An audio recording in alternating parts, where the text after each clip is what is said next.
Imagine a warm Texas night where the air hums with crickets and the stars feel close enough to touch. An 8-year-old girl, Jennifer Schuett, is tucked into bed in her small apartment, dreaming of playgrounds and storybooks. Her world is safe, simple, and wrapped in the love of her single mom, Ylen. Then, in a heartbeat, that world shatters. A shadow moves, a window creaks, a monster steps in. This is the gut-wrenching, pulse-pounding true story of Jennifer Schuett, a little girl from Dickinson, Texas, who in 1990 faced a nightmare that would break most adults, and not only survived, but became the linchpin in a 19-year manhunt that brought a predator to his knees. In the raw, electrifying style of Maureen Callahan, this saga of courage, memory, and relentless justice will grab you by the soul, shake you awake, and leave you marveling at the unbreakable spirit of a child who refused to be silenced. It's May 8, 1990 in Dickinson, Texas, a sleepy town where neighbors wave and kids ride bikes until dusk. Jennifer Schuett is a bright-eyed 8-year-old with a contagious laugh and a love for adventure. She and her mom, Ylen, are a team living in a modest ground-floor apartment, scraping by but rich in love. Ylen works long hours, but she's always there to tuck Jennifer in, to whisper goodnight with a kiss. That night, as Jennifer sleeps, evil slips in like a thief. Dennis Bradford, a lanky predator with a pale face and eyes like voids, pries open a window and snatches her from her bed. He tosses her into his car, the engine growling as he speeds 5 kilometers to a desolate field, overgrown with weeds and cloaked in darkness. There, he unleashes a brutal attack, slashing her throat with such savagery, he's certain she's gone. The blade bites deep, severing muscle, grazing bone. He dumps her body in the dirt, leaving her for the wild to claim, assuming no one will find her in this forgotten place. But Jennifer, she's no ordinary kid. She's a warrior in pigtails, a tiny force of will wrapped in courage. Bleeding out, her vision fading, her body screaming, she plays dead, outsmarting her attacker. For 12 excruciating hours she lies in that field, ants crawling over her skin, the Texas sun searing her wounds, her pulse a faint whisper against the silence. She's alone, terrified, her mind racing with thoughts of her mom, her home, her life slipping away. But she holds on, clinging to a spark of defiance that refuses to flicker out. Finally, a group of parents driving by spots her, a small, broken figure in the grass, barely visible among the weeds. She's barely alive, her throat nearly severed, her body a map of trauma. Rushed to the hospital, surgeons pull off a miracle, stitching her fragile frame back together, working through the night to save a life that hung by a thread. She survives, but the scars, physical, emotional, spiritual, are carved deep, a permanent reminder of the night evil tried to erase her.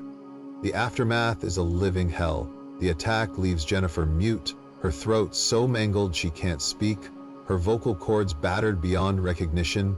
Men terrify her, every stranger's face could be his, every deep voice a trigger that sends her heart racing.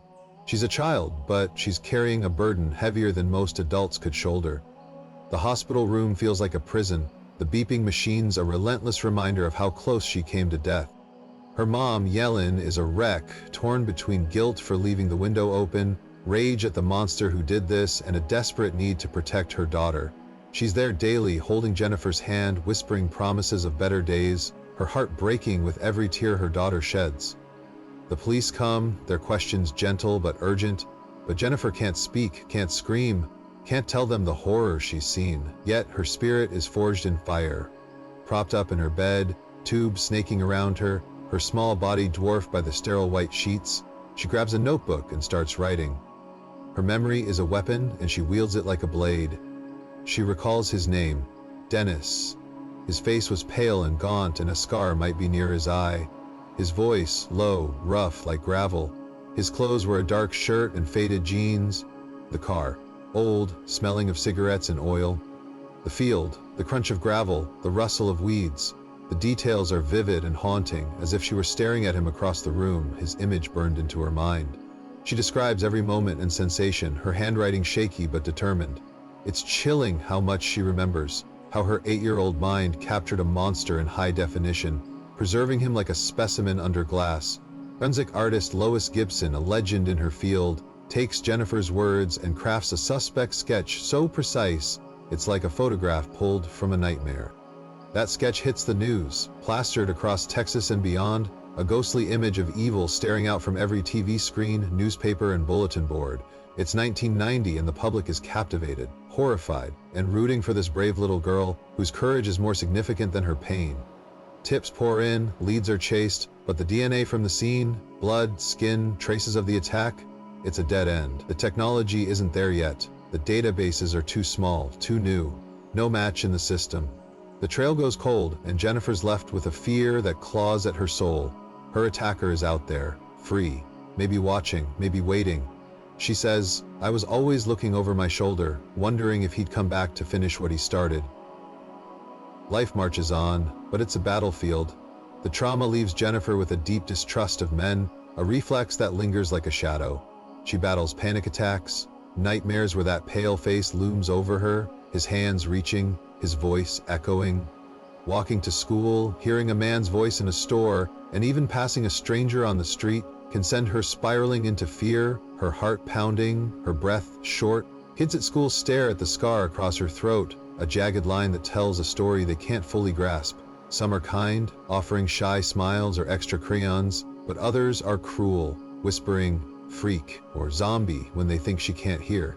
Jennifer learns early that the world can be complex, and survival doesn't mean acceptance.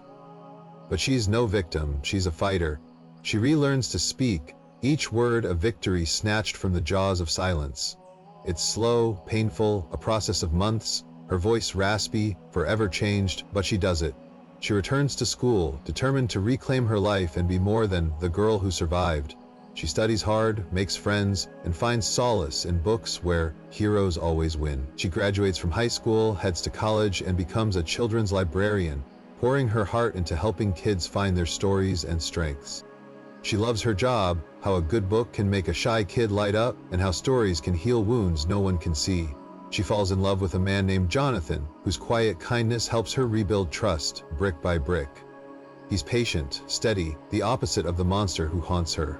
"He showed me not all men are monsters," she says years later, her voice soft but sure, a smile breaking through. They build a life together, a pocket of light in the darkness, a safe harbor where Jennifer can breathe, laugh, and dream again.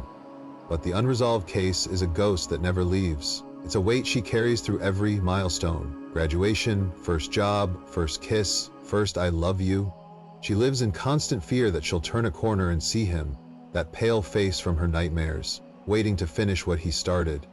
She checks locks twice, avoids dark streets, and scans crowds to glimpse that scar. Yet she transforms her pain into purpose, living by a mantra that becomes her armor.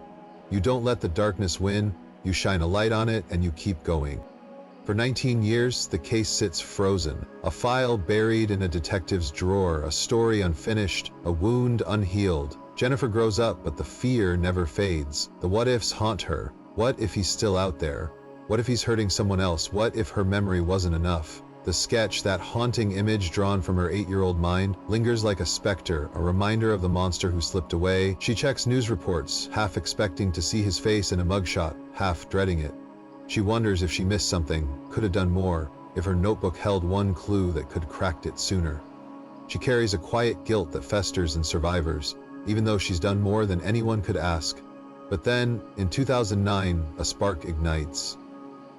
Detective Tim Cromie, a dogged cop with a nose for cold cases and a heart for justice, teams up with FBI agent Richard Renison, a veteran with a knack for cracking the impossible. They reopen the case, driven by a hunch, a sense that the truth is still out there, waiting. DNA technology has evolved, leaping forward since the early 90s, and they send the evidence, those precious traces from 1990, preserved like relics in an evidence locker, to the FBI's Quantico lab. The lab, a fortress of science and secrets, runs the samples through cutting-edge analysis, cross-referencing databases that didn't exist when Jennifer was a kid. The result?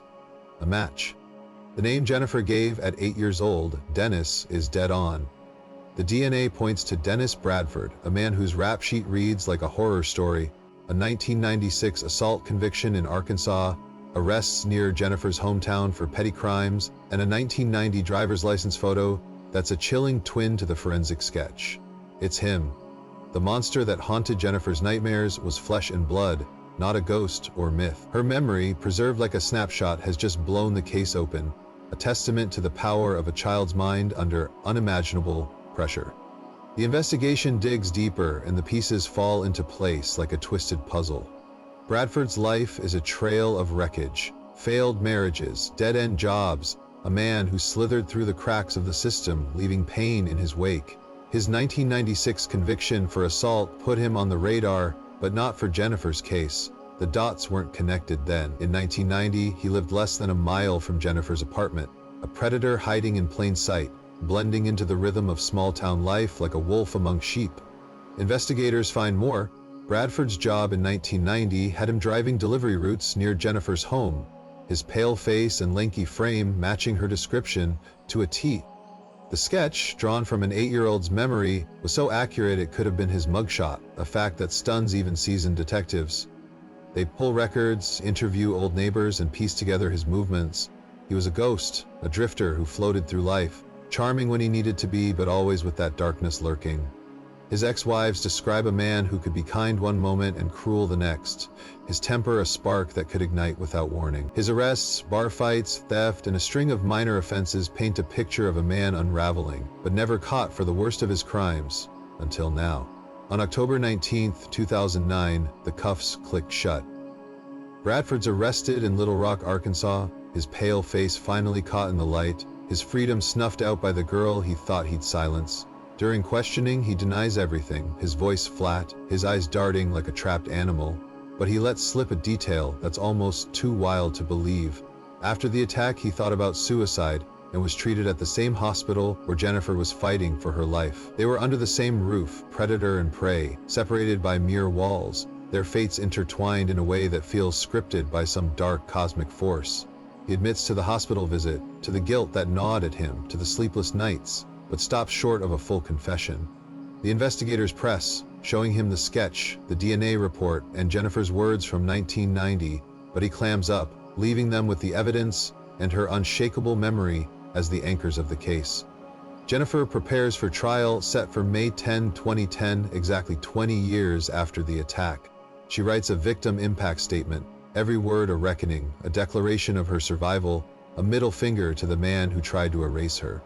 She's ready to face him, to look into the eyes of the monster and tell him she won. She's not that scared little girl anymore. She's a woman forged in fire, ready to reclaim her power in a courtroom packed with reporters, supporters, and the weight of 2 decades. She practices her statement, her voice steady, her resolve ironclad. She imagines his face, older now, lined with time, but still that pale ghost from her nightmares. She's ready to show him that she's stronger than he ever imagined, that her voice, once silenced, will now be his undoing. She talks to her mom, Jonathan, and the detectives, drawing strength from their belief in her. She's not just speaking for herself, she's speaking for every survivor who's ever felt voiceless, every child who's ever been hurt. But Bradford takes the coward's way out. Days before the trial, he ends his life in his cell, robbing Jennifer of her moment in court. It's a gut punch, a theft of closure that feels like another wound. The news hits her like a freight train. She wanted to see him, speak her truth, and watch him face the consequences of his evil. She feels cheated, angry, and strangely hollow, like a chapter has ended without a proper close. She cries, she rages, she sits in silence, processing the fact that the man who shaped so much of her life is gone, but not by her hand. Does she break? Hell no. Jennifer does something extraordinary, something only a survivor like her could do. She drives to Bradford's grave, a patch of dirt in a nowhere cemetery, and stands over it. She pulls out her victim impact statement and reads it aloud, her voice cutting through the silence like a blade. "I survived you," she declares, each word a hammer. "I brought you down. You didn't win." She speaks of her life, her children, her strength, her refusal to be defined by his evil. In a moment that feels like the universe wrote it, a fire ant bites her right then, a sharp sting she takes as a sign, God, fate, something, saying, "You won." It's raw, defiant, and pure Jennifer, a woman who stares down evil and refuses to blink, even when it's just a patch of earth. Today, Jennifer is a mom to 2 kids, Jenna and John, a miracle made possible by Dr. Schuett, a compassionate doctor who heard her story and offered free treatment to help her overcome fertility struggles caused by the injuries she sustained. The attack left her body scarred in ways that made pregnancy a challenge, scar tissue, internal damage, a legacy of that night. But Dr. Schuett saw her strength, her heart, and gave her a chance to build the family she dreamed of. She named her kids purposefully: Jenna, a nod to her name, a symbol of survival; John, a tribute to Jonathan, the man who helped her heal. The physical scars remain. Her voice carries a rasp, a permanent reminder of the blade. Her throat bears a jagged line, a map of survival. But she wears them like badges of honor, not burdens. She's no victim, she's a survivor, an advocate, a force of nature. She shares her story on platforms like CrimeCon, in interviews with outlets like 48 Hours and Dateline, in local Texas news, and through her work as a librarian urging others to speak their truth. Your voice is your power, she says, her eyes fierce, her words a rallying cry that echoes in the hearts of those who hear her. Use it and you'll find hope on the other side. She's become a beacon for survivors of trauma, showing them that healing is possible, that strength can grow from pain, that you can rebuild a life from the ashes of horror. She's spoken at schools, victim advocacy groups, law enforcement conferences, and even FBI training sessions, her story inspiring detectives to revisit cold cases, survivors to find their voices, and communities to rally around those who've been hurt. She's worked with organizations to support child victims, pushing for better resources, better training for police, and better ways to protect kids like the one she was. She's turned her pain into a movement, a reminder that speaking out can spark change, that one voice can ripple through the world. Jennifer Schuett's story isn't just about surviving, it's about fighting back with everything you've got, about taking the worst thing that ever happened to you and turning it into a weapon for good. It's proof that courage can outlast fear, that memory can conquer time, that one voice can change the game. She's a reminder that evil doesn't get the last word, not when you refuse to stay silent, not when you stand up and shine. Her life is a testament to the power of resilience, a call to arms for anyone who's ever been knocked down, a blazing example of what it means to rise. She's shown the world that you can climb out of the dirt, reclaim your story, and shine brighter than the darkness that tried to break you. As Jennifer herself says, you don't just survive, you thrive, you shine, and you make sure the world knows you're still here. So take a page from her book, stand tall, speak loudly, and never let Regis Philbin. Because if an 8-year-old girl can stare down a monster, remember his face, and bring him to justice 19 years later, then you can do anything. You can survive, you can thrive, and you can make sure the world knows you're still here.